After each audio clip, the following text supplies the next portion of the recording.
अस्सलाम वालेकुम स्टूडेंट्स, आज हम कुछ एमसीक्यूज़ डिस्कस करेंगे जो कि आज के आपके ज़ूलॉजी के फर्स्ट डे के पेपर में आए थे। तो उसमें पहला एमसीक्यू जो है वो आपके पास मौजूद है कि उसमें आपसे पूछा गया था कि जो बेसिक यूनिट ऑफ जीन है वो क्या होता है। सही है, तो बेसिक यूनिट ऑफ जीन जो होता है वो होता है हमारा डीएनए। तो आपका आंसर जो होगा वो डीएनए होगा और उसका रेफरेंस ये है कि ये बुक के पेज नंबर 5 पे लिखा हुआ है। ठीक है, उसके बाद नेक्स्ट आपके पास आ जाता है कि कंडेंसेशन में कौन सा रिएक्शन आता है। तो बेसिकली कंडेंसेशन वाली बात जो है 21 पेज नंबर पे लिखी हुई है कि जब दो मोनोमर्स आपस में कंबाइन करते हैं तो एक अपना हाइड्रोक्सिल मतलब OH आयन और एक अपना H पॉजिटिव आयन बाहर मतलब निकाल देता है, तो फिर वो आपस में दोनों कंबाइन हो जाते हैं और वाटर का मॉलिक्यूल रिलीज हो जाता है, जैसे हम कहते हैं डिहाइड्रेशन। तो इसका करेक्ट ऑप्शन जो होगा वो होगा डिहाइड्रेशन नंबर 2 का।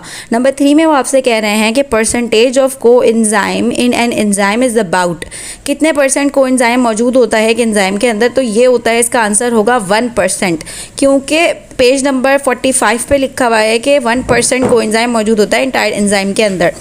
लोकोमोशन जो होती है यूग्लिना के अंदर वो होती है with the help of flagella. तो लोकोमोटरी ऑर्गन जो हो गया यूग्लिना में वो हो गया हमारा फ्लैजेला और ये पेज नंबर 120 पे लिखा हुआ है। Presence of secondary and tertiary chambers is the characteristic of this system. Tertiary और सेकेंडरी चैम्बर्स कहाँ पे मौजूद होते हैं, एस्कन, साइकन या ल्यूकन। तो जो सबसे कॉम्प्लेक्स होता था ल्यूकन टाइप, उसमें होते थे तीनों। तो ये पेज नंबर 197 पे लिखा हुआ है।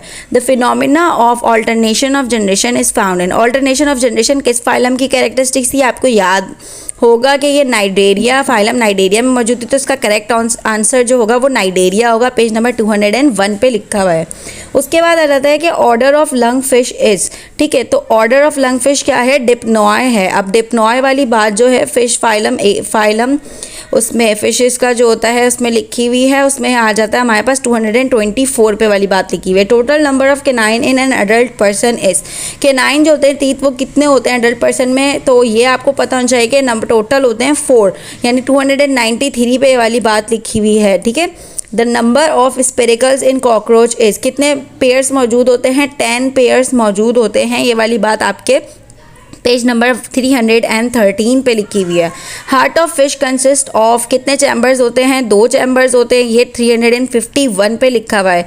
बाकी कंडक्शन जो होती है पल्स की ऐसे नोड से एवी नोड तक, उसमें कितना टाइम लगता है, 0.15 सेकेंड। ठीक है, तो ये जो आपके 358 पे एवे नोड में लिखा हुआ है कि 0.15 सेकेंड लगते हैं। ठीक है, the immunity is involve in the treatment of rabies. Treatment of rabies में किस तरह की इम्यूनिटी इन्वॉल्व होती है, तो इस तरह की इम्यूनिटी जो कि इंजेक्ट की जा रही होती है, यानी ऑटोमेटिकली किसी बॉडी में मतलब वो एंटीबॉडीज़ बन चुकी हैं और उससे हम लेके जो है दूसरे बंदे के अंदर उसको इंजेक्ट करवा रहे हैं, ट्रांसफ़र करा रहे हैं ऑलरेडी फॉर्म एंटीबॉडीज़ को, तो वो होती है आर्टिफिशियल पैसिव इम्यूनिटी। और ये आर्टिफिशियल पैसिव इम्यूनिटी की हेडिंग है 371 पे, उसमें एग्जाम्पल्स में रेबीज लिखा हुआ है। ठीक है, तो coelom of body is form due to splitting of. Coelom जो होता है वो किसकी स्प्लिटिंग की वजह से बनता है, वो मीजोडर्म की स्प्लिटिंग की वजह से बनता है।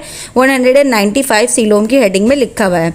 उसके बाद हमारे पास आ जाता है कि रेस्पिरेटरी पिगमेंट जो है वो एब्सेंट होता है किसके अंदर, तो आपको पता है कि क्योंकि कॉकरोच का ब्लड कलरलेस होता है और उसके अंदर हीमोग्लोबिन यानी रेस्पिरेटरी पिगमेंट जो होता है वो एब्सेंट होता है और ये 314 पे लिखा हुआ है। ठीक है, उसके बाद आ जाता है कि molecule bind to active site of an enzyme. ऐसा मॉलिक्यूल कौन सा जो एक्टिव साइट ऑफ एंजाइम पर कंबाइन करता है, तो आपको पता होना चाहिए कि कॉम्पिटिटिव इनहिबिटर की हेडिंग जो कि पेज नंबर 47 पे मौजूद है, वहाँ लिखा है कि ये एक्टिव साइट से बाइंड हो जाते हैं और सबस्ट्रेट को बाइंड नहीं होने देते हैं। ठीक है, malaria is caused by. Malaria किसकी वजह से होता है, प्लाज्मोडियम की वजह से होता है। पेज नंबर 125 पे लिखा हुआ है। 1.4 pH जो है किसके लिए बेस्ट होता है, पेप्सिन के लिए होता है। ठीक है, ये 296 पे है। ट्रिपेनोसोमा जो है किस फाइलम से किस क्लास से बिलोंग करता है, तो ये फ्लैजिलेटा से करता है। ये पेज नंबर 124 पे मौजूद है। कौन सी जो है फिश वो असल में एक्चुअल फिश नहीं है, तो कटल फिश जो है वो आपकी आई गेस स्काइफोजोआ में मौजूद है, नहीं उसमें मोलस्क जो है, मोलस्क आपका फाइलम है मोलस्क का, उसके अंदर कटल फिश पाई जाती है। 210 पे एग्जाम्पल्स में लिखा हुआ है। तो ये जो है एक्चुअल फिश नहीं है, नेशनल मैमल ऑफ पाकिस्तान, ये तो आपको पता होगा कि ये मारखोर है। ठीक है, तो यहाँ पे कंप्लीट हो जाते हैं एमसीक्यूज़ आज के पेपर के। इसमें कोई कन्फ्यूजन हो तो आप पूछ सकते हैं। Thank you.